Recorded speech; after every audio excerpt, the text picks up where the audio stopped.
Pagi tadi, kerajaan Trump baru saja mengumumkan pelaksanaan tarif terhadap barangan import daripada negara-negara luar, termasuk Malaysia. Antara negara-negara dia keluarkan senarai negara-negara dengan kadar tarif yang berbeza, termasuk Malaysia dikenakan 24%. Contohnya seperti Indonesia juga 32%, Thailand 36%, Singapura 10%, China 34% dan sebagainya. Ada full list setiap negara. Kenapa kerajaan Trump melakukan tindakan mengenakan tarif ini? Pertama adalah untuk meningkatkan KDNK ataupun GDP negara US. Kemudian mereka nak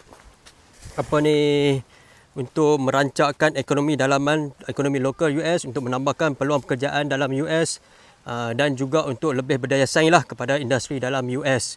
So kita boleh tengok sejak daripada awal pagi tadi di mana aset-aset yang berisiko seperti saham, kripto jatuh mendadak dan juga aset-aset safe haven seperti gold naik dan melakukan harga ketinggian yang terbaru paling tinggi dalam sejarah, termasuk juga mata wang safe haven seperti Japanese yen. Okey, contohnya kalau Malaysia dikenakan 24% oleh kerajaan US.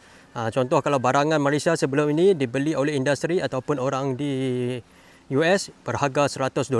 So selepas ini harganya adalah $124. Itu contoh tarif yang dikenakan oleh kerajaan US di bawah pentadbiran Trump ini. Okay, alright.